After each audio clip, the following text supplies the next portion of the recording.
இரட்டிப்பா வாங்கி ஆண்டவர் கையில கொடுத்தாங்க. அதுதாங்க அல்லேலூயா.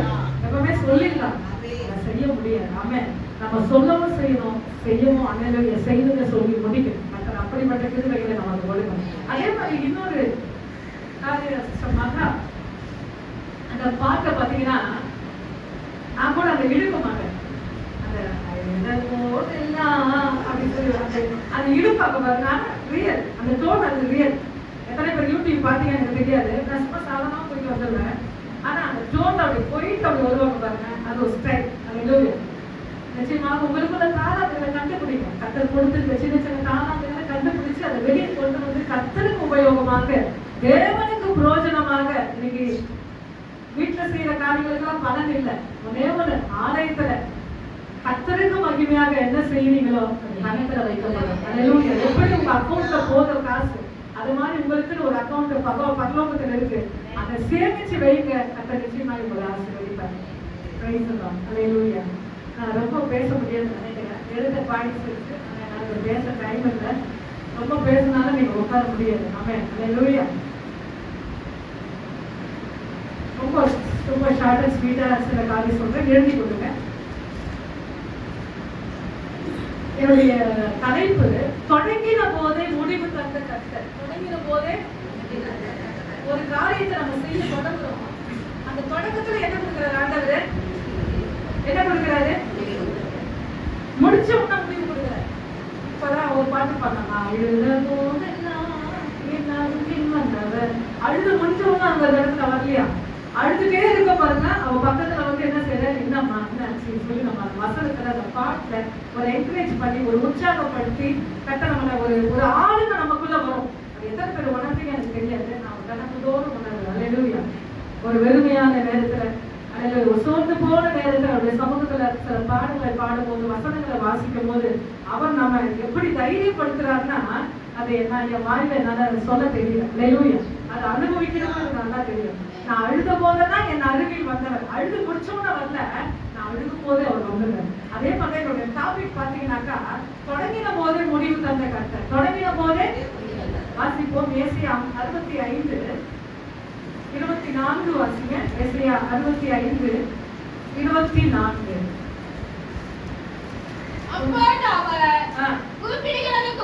கூப்பிடுகிறதுக்கு முன்னே நான் மறு உத்தரவு கொடுப்பேன்.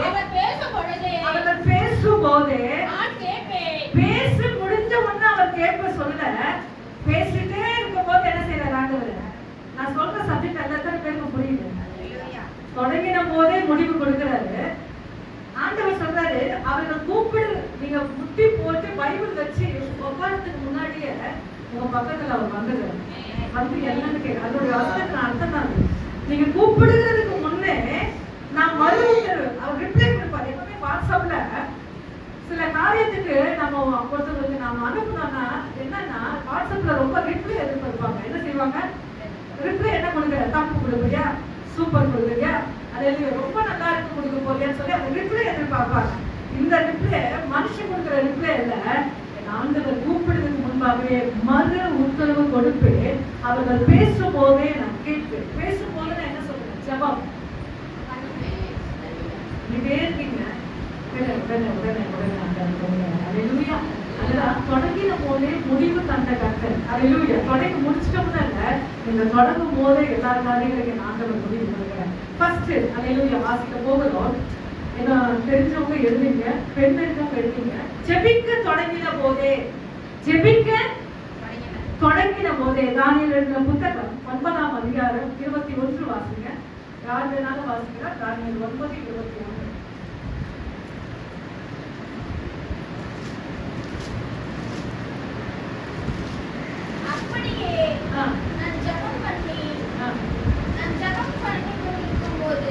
பண்ணி கொண்டிருக்கும் போது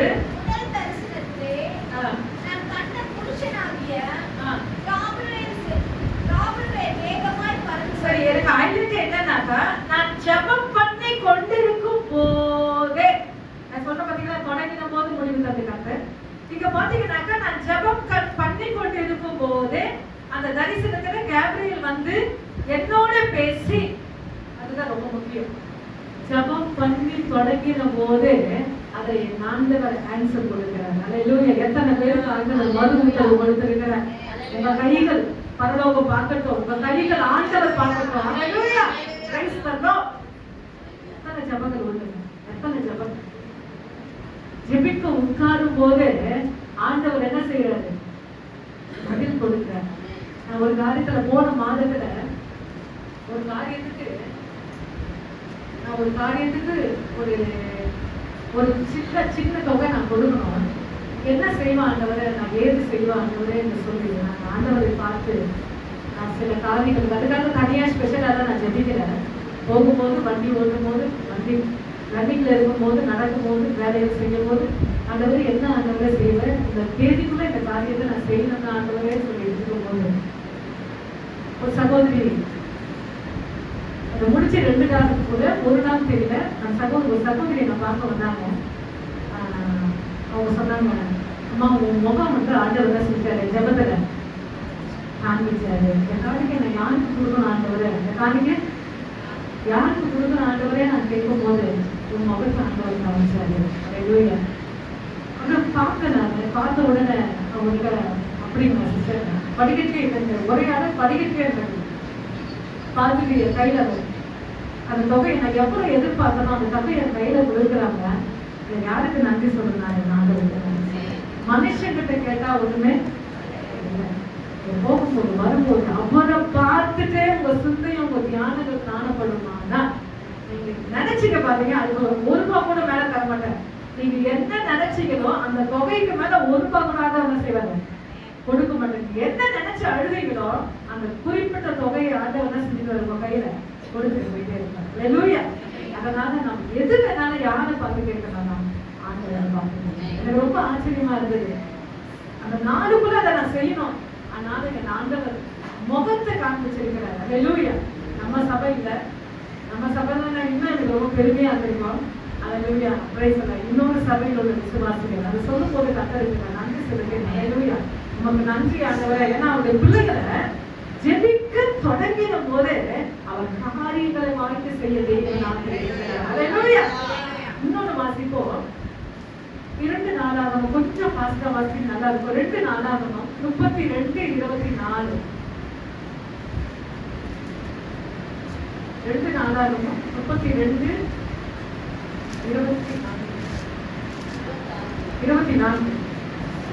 இல்லையா? அந்த நாட்களில் எசேக்கியா வியாதிப்பட்டு மரணத்துக்கு ஏதுவாய் இருந்தான். அவன் கர்த்தரை நோக்கி ஜெபம் பண்ணும்போது அவர் அவனுக்கு வாக்குத்தத்தம் பண்ணி அவனுக்கு ஒரு அற்புதத்தை கட்டளையிட்டார். ஆமென். ஹalleluya. thank you lord. இந்த இடத்துல ஜெபம் பண்ணி முடிச்ச உடனே அங்க ஆன்சர் வந்ததான். நல்லா கவனிங்க. பைபிள் படிக்கும்போது எசேக்கியா வியாதிப்பட்டு மரணத்துக்கு ஏதுவாய் இருந்தான். அவன் கர்த்தரை நோக்கி ஜெபம் பண்ணும்போது அவர் அவனுக்கு உடனே ரிப்ளை பண்ணுகிறார். புரியுதுங்களா? நான் சொன்ன தலைப்பு புரியுதா? தொடங்கின போதே முடிவு தந்த கர்த்தர். அங்க ஜெபிக்க தொடங்கின போது தானியேலுக்கு என் ஆண்டவர் வெளிப்பட்டார் கேப்ரியல் மூலமாக. இங்க எசேக்கியா வியாதிப்பட்டு அவன் மரணத்திலே பேசிக் கொண்டிருக்கிறான். அவன் கர்த்தரை நோக்கி ஜெபம் பண்ணும்போது அவர் அவனுக்கு வாக்குத்தத்தம் பண்ணுகிறார், பிராமிஸ் பண்ணுகிறார். ஒருத்தவங்க என்ன செய்வாங்க, ஒரு காரியத்தை சொல்லிட்டு நம்ம கையில என்ன செய்வாங்க, பிராமிஸ் கேட்பாங்க. சத்தியமா என்ன சொல்ல மாட்டாங்க, சொல்ல மாட்டியா சொன்னாங்க. நம்ம என்ன செய்வோம், அது சொல்லிட்டு தான் வந்துடுவோம். ஆனா இந்த இடத்துல என் ஆண்டவர் பிராமிஸ் பண்ணி அவனுக்கு எத்தனை வருஷம் கூட்டி கொடுக்கிறாரு? 15 வருஷம். 15 வருஷம். 15 வருஷத்துல எனக்கு நான் கேட்டிருப்பேன்னா, ஆண்டவர் கூப்பிட்ட உடனே ரெடியா போயிட்டு இருக்கோம். என்ன பண்ணிருக்கணும்? அந்த சப்ஜெக்ட் யாரெல்லாம் படிச்சிருக்கீங்க எனக்கு தெரியாது. ஆண்டவர் கூப்பிட்டா ரெடியா போயிட்டு இருக்கணும். அவன் கேட்ட பக்கம் 15 வருஷம். அந்த 15 வருஷத்துல ஒரு புள்ள பிறந்தா பாருங்க. தேவனுக்கு அவன் என்ன பண்ணிட்டானா ரொம்ப வேதனையை உண்டாக்கினான். அவன் கூப்பிட்ட உடனே அவன் போயிருந்தானா, இந்த மனாசே அவன் பிறந்திருக்க மாட்டான். என்ன பண்ணிக்க மாட்டான்? அவனுக்கு பிறந்தது மனாசே. அல்லேலூயா. பிறந்த உடனே அவன் சில காரியங்களை தேவனுக்கு பிரியம் இல்லாத காரியங்களை செஞ்ச உடனே அது ஆண்டவருக்கு வேதனையா இருந்தது. அல்லேலூயா. எசேக்கியாவுடைய சப்ஜெக்டை வீட்டுல போய் நல்லா வாசித்து பாரு. ஆண்டவர் கூப்பிட்டா நம்ம ரொம்ப என்ன செய்யணும், ரொம்ப ரெடியா இருக்கணும். மற்றவங்க ரெடியா இருக்க மாட்டாங்க. அந்த ஞானஸ்தானம் எடுத்தவங்களுக்கு நீங்களும் நானும் சொல்றேன், எனக்கு பரலோகம் தயாரா இருக்கு. தேவனுடைய ராஜ்யம் எனக்கு தயாரா இருக்கு. அல்லேலூயா. கர்த்தர் நம்மை ஆசீர்வதிப்பார். ஆமென். இங்க தரிசனம் கிடைத்தது, வியாதி மாறினது. இப்போ 33 அதே 2 நாளாக 33:13 வாசிங்க. அவரை நோக்கி அவர் விண்ணப்பம் பண்ணி கொண்டிருக்கும்போது அவர் தமது கொஞ்ச காலத்துக்கு இறங்கி அவன் எஞ்சுதலுக்கு இறங்கி அவன் ஜெபத்தை கேட்டு அவனுக்கு திரும்பவும் எருசலேமில் உள்ள தன்னுடைய ராஜ்யத்திலே வரப்பண்ணினார். கர்த்தரை தேவனுக்கு அப்பொழுது மனாசே அறிந்தான். யாருடைய பையன் மனாசே?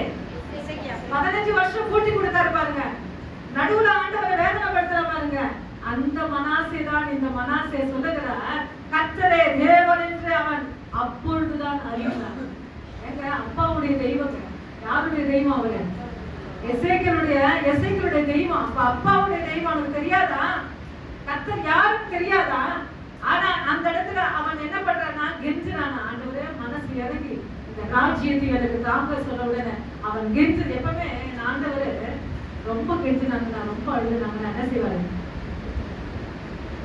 அழுதுவாங்க. எப்படி அம்மா அப்பாவுக்கு அந்த ரேங்க் கார்டு என்ன செய்வாங்க? ரிப்போர்ட் கார்டு கிட்ட கொண்டு வந்து ஐஸ் வச்சு என்ன செய்வாங்க? சில பேர் சிக்னேச்சர் வாங்குவாங்க. என்ன பண்ணுவாங்க?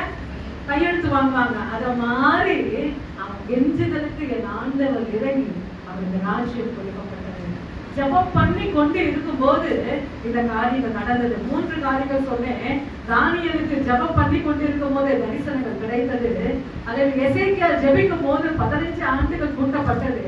அல்லேலூயா. மனாசே மறுபடியும் அந்த ராஜ்யத்திலே அல்லேலூயா அவன் கெஞ்சுதலுக்கு இறங்கினான். 2வது வாசிக்க போகிறது இது ரொம்ப சுவாரஸ்யமா இருக்கும். 2 நாளாகமம் 20:22. நீங்க இருக்கிற அதே 2 நாளாகமம் 20:22.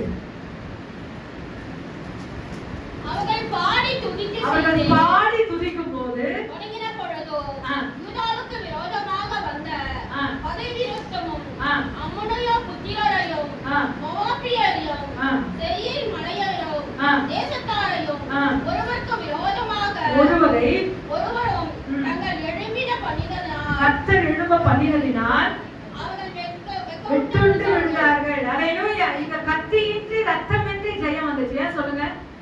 பாடி துதி செய்யலாம். அதான் நல்லா பாடுங்க. என்ன சொல்றேன்? நல்லா பாடுங்க. பாடும் போதுதான் கர்த்தர் அற்புதம் செய்வார். அல்லேலூயா. சங்கீதம் 51:14 வாசிங்க. அவர் எடுத்த சங்கீதம், இப்போ வாசித்த சங்கீதம் தான். 51:14 கொஞ்சம் சீக்கிரமா வாசிங்க.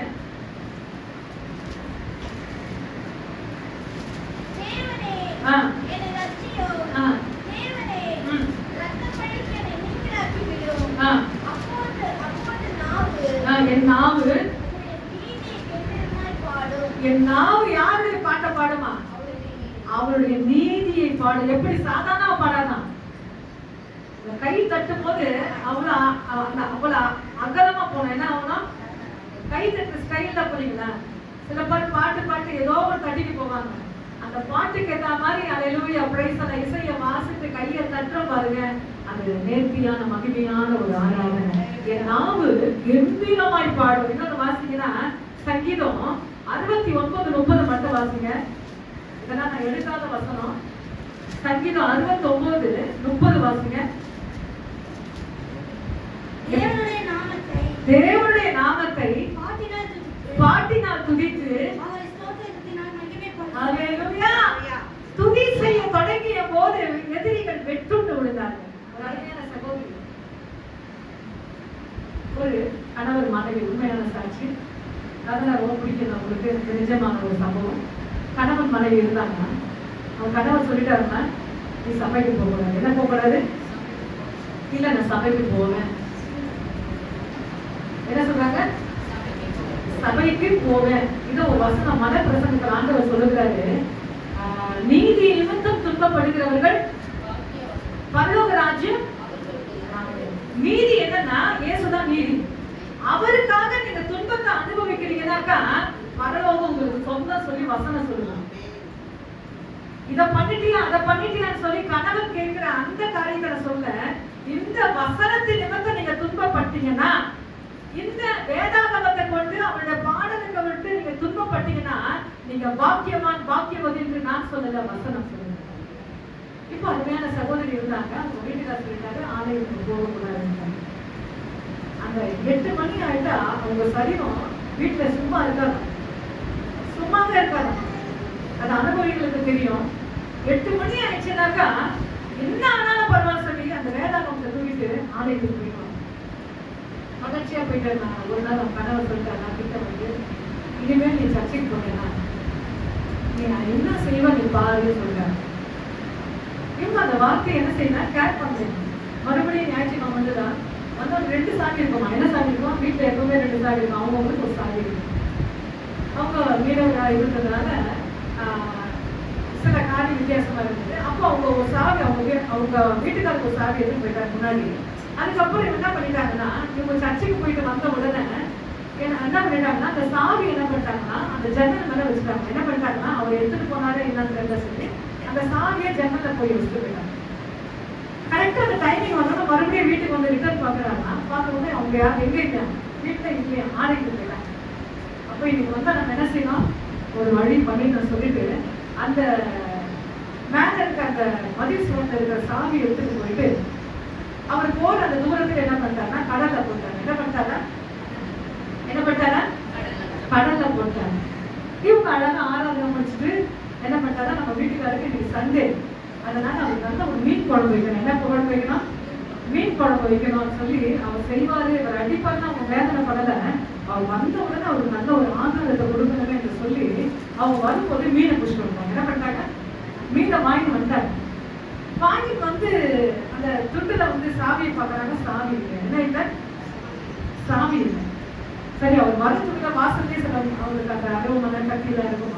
அப்ப வாசலே உட்காந்து இந்த மீனை ஆயிலாமே, அவர் வரதுக்குள்ள நம்ம இதை ஆஞ்சு முடிச்சு நான் சொல்லி கடவுள் என்ன பண்றோம், மீனை ஆயிடும். மீனை ஆஞ்சோட மீனுக்குள்ள என்ன இருக்கும்? மீன் ஆயும்போது உண்மை இல்லையே, மீன் ஆயும்போது சாவி இருக்கும். இவங்க அதை ரொம்ப பெருசா எடுத்துக்கு என்ன பண்றாங்க, மீனெல்லாம் அனுப்பி சாவி இருக்குது போட்டு தான் நம்ம பார்ப்போம்னு சொல்லிட்டு என்ன பண்றாங்கன்னா சாவி போட்டாங்கன்னா அது ஓப்பன் ஆயிடுச்சு. உள்ள போய் மீன் குழம்பு வச்சுட்டாங்க. ரொம்ப ஜப்புன்னு தான் அவங்கதான் சில காரியங்கள் தான் மீன் குழம்புலாம் வைப்பாங்க. அப்போ அந்த அங்கிருந்து வாசல் அந்த என்ட்ரன்ஸ்ல வரும்போது அந்த குழம்பு கொதிக்கிற வாசனை யாருக்கும் பிடிச்சிருச்சு. அவங்க வீட்டுக்காரருக்கு வந்த உடனே அவங்க ஒண்ணு செஞ்சிடணும்னு சொல்லிட்டு ரொம்ப காரசாரமா வராங்க. அந்த மீன் குழம்பு அவர் என்ன பண்ணிச்சார், டிஸ்டர்ப் பண்ணிச்சார். என்ன பண்ணிச்சார்? டிஸ்டர்ப் பண்ணியும் நம்ம மனைவி வைக்கிற குழம்பு தான். அவன் எப்பவுமே இந்த ஸ்டைல்ல தான் அந்த குழம்பு வைப்பான்னு சொல்லி அது அப்படியே முகத்துக்கே வீட்டுக்குள்ள வந்தாங்க. வந்த உடனே அவங்க கரிசனை அவங்களுடைய வரவேற்பு எல்லாம் ரொம்ப வித்தியாசமா இருந்ததா. உட்காருங்க, உடனே தண்ணி கொடுக்குறாங்க, டவல் கொடுக்குறாங்க, உட்கார வச்சு சாப்பாடு. இதை பார்த்த உடனே என்ன செஞ்சுட்டாருன்னா கோபம் போயிடுச்சு. சொன்னாங்க அவங்க ஒரு வழி பண்ணிடலாம். அந்த எப்படி சாவி இருக்கு, எப்படி உங்களுக்கு சாவி கிடைச்சிச்சு, எல்லாம் சாப்பிட்டு முடிச்சு சொல்லுவாங்க. அவர் சொல்றாரா, நீங்க வரதுக்குள்ள மீன் ஆகலாம்னு சொல்லி மீன் வாங்கி ஓபன் பண்ணி அதை கட் பண்ணதுக்கு போது சாவி வந்துச்சு. சும்மா ஏதோ ஒரு சாவி நான் சொல்லி ஓபன் பண்ணேன், அது ஓபன் ஆயிடுச்சுன்னு சொன்னாரு. எங்க ஆண்டவர் கடலுக்கு கடலை இருக்காங்க. நல்லா புரியுதுங்களா உங்களுக்கு? சில காரியங்களுக்கு ஆண்டவர் கடலை படுவாரு. அதான் நான் சொன்னேன், நெருப்புக்குள்ள போறதுக்கு அந்த ஜுவாலையில போகிறதுக்கு சாத்ராக் மேஷாக் ஆபேத்நேகோவுக்கு ஆண்டவர் அனுமதி கொடுத்தாரு. அந்த நெருப்புக்கு என்ன செய்ய ஆண்டவர் உள்ள போறதுக்கு உள்ள அந்த எச்சில வரைக்கும் ஆண்டவர் கொண்டு போயிடுவார். ஆனா தொடர்றதுக்கு அதுக்கு வல்லமை இல்லை. தொடர்றதுடைய காரியத்தை இயேசுவின் நாமத்தினால என் ஆண்டவர் என்ன செய்வாரு, அதோட வாய்மையும் அந்த கூர்மையும் உடைப்பார். அல்லேலூயா. யோபுடைய சரீரத்தை பிசாசு தொட்டான், ஆனா உயிரை தொட என்ன செய்யறாரு, அனுமதி இல்லை. சிங்க கெபில போடுறவங்க தானியல் என்ன செய்ய கெபிக்குள்ள போறது அவர் அனுமதி இருந்தது, ஆனா சிங்கத்துக்கு அனுமதி கொடுக்கிற ஆண்டவர். அப்படிதான் ஆண்டவர் உங்களை உள்ள கொண்டு போய் வெளியே கொண்டு வர. ஏன் ஏன் சொல்லி ஆண்டவரை பார்த்து கேள்வி கேட்காதீங்க. அல்லேலூயா. அப்போஸ்தலன் பவுல் பாம்பு கடிச்சிச்சு. என்ன கடிச்சிச்சு? பாம்பு கடிச்சிச்சுங்க. ஆனா விஷம் உள்ள போன பாம்பை என் ஆண்டவர் கடிக்க விட்டாரு. ஆனா விஷத்தை மட்டும் என்ன செய்யறாரு ஆண்டவர் உள்ள அனுப்பல. நல்லா பைபிளை நல்லா படிச்சு பாருங்க. உள்ள போயிட்டு தான் வெற்றிக்கு போயிட்டு தான் வெளியே வருவாங்க. ஆனா அதை மேற்கொள்ள என் ஆண்டவர் விட மாட்டார். துதி செய்ய தொடங்கியதும் எதிரிகள் என்ன செஞ்சிட்டாங்க, வெட்டுண்டு மடிய செய்தார். எவ்வளவு பெரிய அருமையா சபையில சகோதரி சாட்சி சொன்னாங்க. கடைசியில பாத்தீங்கன்னாக்கா அவர் ஆண்டவருக்குள்ள வந்து வேதத்தை சுமந்து கொண்டு வந்து தன் மனைவியோடு அவர் ஆராதனை பாடுறாரு. அப்படிதான் செய்வாங்க. அவர் செஞ்சா நேர்த்தியா இருக்கும். நீங்க இப்படி செய்யுங்க அப்படி செய்யுங்க ரூட் போட்டு காட்டாதீங்க. அல்லேலூயா. ஆண்டவரே இந்த காரியத்தை செய்ய நீ வல்லமை உள்ளவர், நமக்கு சுத்தமா இருந்தா இதை செய்யுங்க ஆண்டவரே என்று சொல்லி ஆண்டவருக்கு அல்லேலூயா அவருடைய சித்தத்தை கேட்டு, அதான் ஒருவன் அவர் தேவ பக்தி உள்ளவனா இருந்து அவர் சித்தத்தின்படி கேட்டால் நிச்சயமாய் அவர் கொடுப்பார். சித்தத்தின்படி கேட்கணும். உன்னை சொல்லிடுங்க, உங்க விருப்பத்தை சொல்லிடுங்க. சொல்லிட்டு ஆண்டவரே உங்களுக்கு சித்தமா இருந்தா நீங்க என்ன செய்யுங்க, எனக்கு கொடுங்க, எனக்கு செய்யுங்க சொல்லி பாருங்க. கர்த்தர் எப்படி செய்யறாரு பாருங்க. யோசுவா 6:20 வாசிங்க, சீக்கிரமா வாசிங்க. இது எரிகோ. யோசுவா 6:20.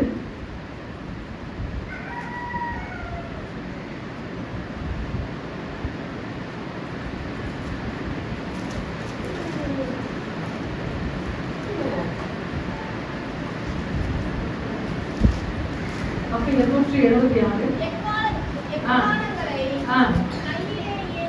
கையிலே ஊதுகையில் ஆர்ப்பரித்தார்கள். ஜனங்கள் கேட்டு முழங்குகையில் இடித்து விழுந்தது.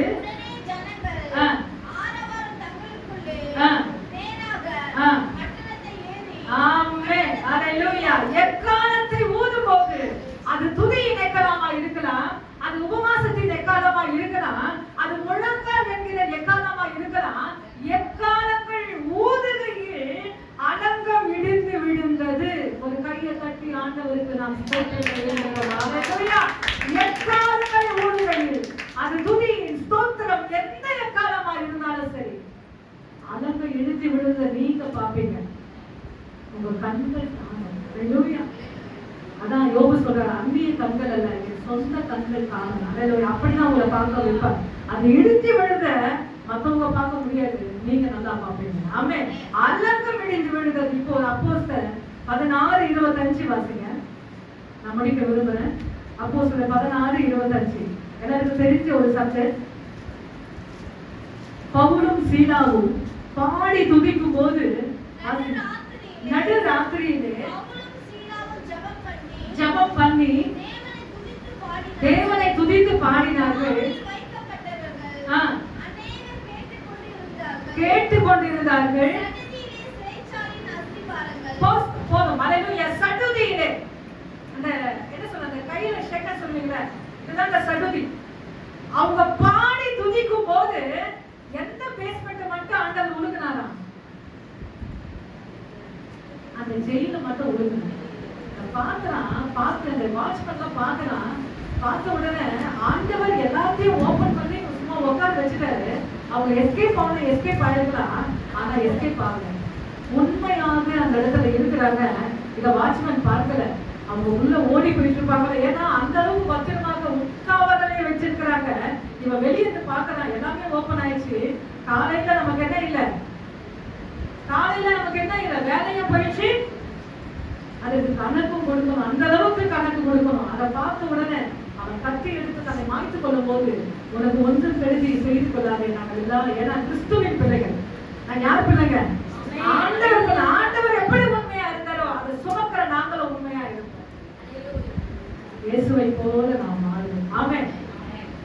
எதிரிகள் விழுந்தன, மதில்கள் விழுந்தது, அஸ்திவாரங்கள் அசைந்தது. துதிக்க தொடங்கின போதே, எத்தனை பேருக்கு புரியுது? தொடங்கின போதே முடிவு தந்த கர்த்தர், ஜெபிக்க தொடங்கின போதே, துதிக்க தொடங்கின போதே. மூன்றாவது கடைசியாக நான் சொல்லி முடிக்க போகிறேன். அப்போஸ்தலர் 11:25 வாசிங்க. அப்போஸ்தலர் 11:25.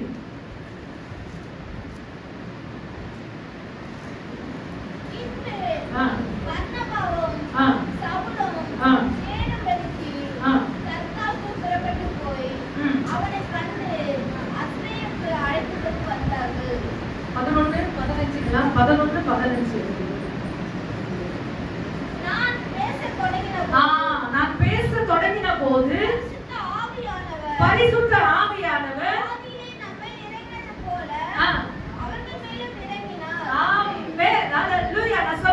தொடங்கின போதே முடிவு தந்த கர்த்தர், ஜெபிக்க தொடங்கின போதே தரிசனம் வந்தது. துதிக்க தொடங்கின போதே அலக்கம் விடிந்தது. போதிக்க தொடங்கின போது ஆவியானவர் இறங்கினார். இதுதாங்க அல்லேலூயா. போதிக்க தொடங்கின போதே ஆதியில இருந்த இந்த 2ஆம் அதிகாரத்துல எப்படி இறங்கினாரோ 11ஆம் அதிகாரத்துல அல்லேலூயா நம்மேல் இறங்கினது போல அவர்கள் மேலே இறங்கினார். புறஜாதிகள் மேலே. அதுல 18:24 வாசிங்க. அதே அப்போஸ்தலர் 18:24 கடைசி வசனம். 18:24 உலகத்தையும் அதிலே யார் 18:24 அப்பொழுது அலெக்சாந்தரையும் பட்டணத்திலே பிறந்தவனும் சாதுரியவானும் வல்லவனுமான அப்போலோ எனப்பட்ட பேர் கொண்ட ஒரு யூதன் எபேசு பட்டணத்துக்கு வந்தான். அவன் கர்த்தருடைய மார்க்கத்திலே உபதேசிக்கப்பட்டு யோவான் கொடுத்த ஸ்தானத்தில் மாத்திரம் அறிந்தவனாய் இருந்து ஆவியிலே அனல் கொண்டவனாய் கர்த்தருக்கு அடுத்தவர்களையும் திட்டமாய் போதகம் பண்ணி கொண்டு வந்தான். எப்படின்னா ஆவியிலே அனல் உள்ளவனாய் பேசும்போது அந்த அபிஷேகம் அப்படிதான் நிறைக்கும். அல்லேலூயா. பேசும்போதே கர்த்தருடைய ஆவியானவர் அப்படிதான் இறங்குவார். அல்லேலூயா. நம்ம அப்படியே முழங்கால் படிடுவோம். ஆமென். தொடங்கின போதே முடிவு தந்த கர்த்தர். ஜெபிக்க தொடங்கின போதே தானியேலுக்கு தரிசனமான கேப்ரியலை கொண்டு அந்த இடங்களில் ஆண்டவர் பேச வைக்கிறார். எசேக்கியேல் ஜெபிக்கும் போது 15 ஆண்டுகளை கூட்டி கொடுப்பேன் என்று வாக்குத்தத்தம் கொடுக்கிறார். அதே மனாசே கெஞ்சுகிறார். அந்த இடத்துல மறுபடியும் ராஜ்யத்தை ஆண்டவர் கொடுத்தார். இரண்டாவது துதிக்க அவர்கள் தொடங்கினார்கள். உடனே அல்லேலூயா எதிரிகள் விழுந்தனர். அலக்கம் விழுந்தது. அஸ்திவாரங்கள் அசைந்தது. மூன்றாவது போதிக்க தொடங்கும் போது ஆவியானவர் இறங்கினார். எல்லாரும் முழங்கால் படிங்க. நீங்க முழங்கால் போறதுக்கு முன்னாடியே அவங்க பக்கத்துல வந்து உனக்கு